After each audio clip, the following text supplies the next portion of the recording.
अदनापुर गांव की सुबह कुछ अलग ही होती थी।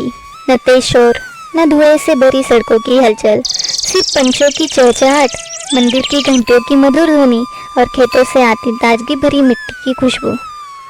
यह गांव पहाड़ों की तलहटी में बसा था।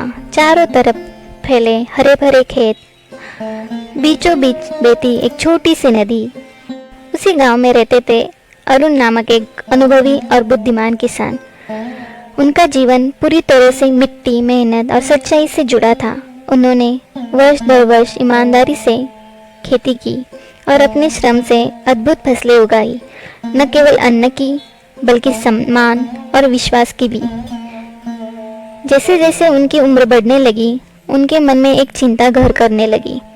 मेरे बाद इन खेतों की जिम्मेदारी कौन निभाएगा?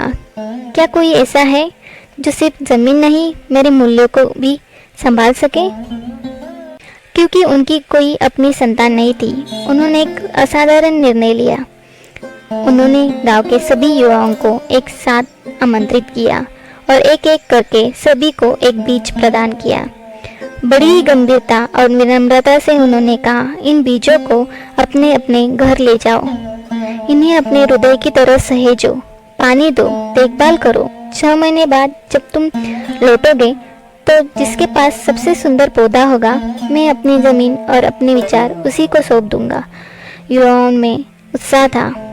सभी अपने अपने बीज लेकर लौटे। उसमें एक रमेश था, एक साधारण मगर सत्यप्रिय और मेहनत युवक। उसने भी उसी श्रद्धा से बीज को गमले में लगाया, नियमित पानी दिया, धूप दिखाई, हवा दी, लेकिन दिन बीतते गए और कोई अंकुर नहीं फूटा।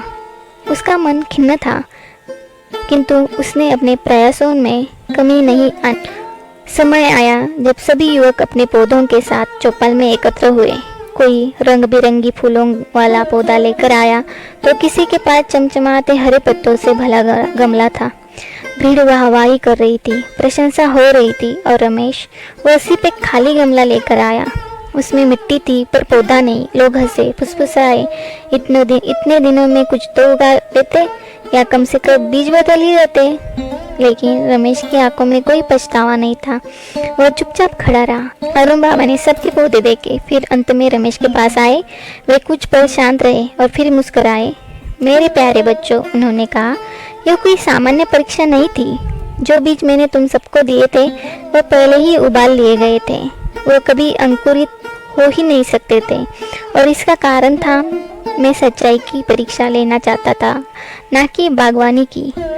तुम सभी ने शायद पौधे उगाने के लिए बीज बदल दिए होंगे, लेकिन सिर्फ रमेश ऐसा था जिसने अपने अंदर की ईमानदारी को बीज समझा और उसी को सहेजा।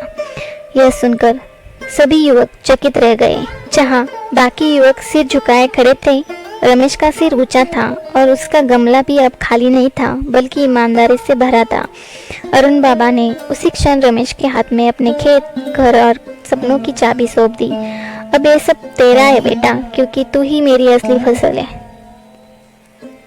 ईमानदारी और सच्चाई भले ही देखने में असाधारण लगे, लेकिन उनका मूल्य समय आने पर संसार से ऊपर हो जाता है। वे पौधे नहीं पर विश्वास उगाते हैं और वो विश्वास ही समाज की असली जड़ें है। वीडियो अगर अच्छा लगा हो तो प्लीज़ वीडियो को लाइक और चैनल को सब्सक्राइब करना न भूलें। धन्यवाद।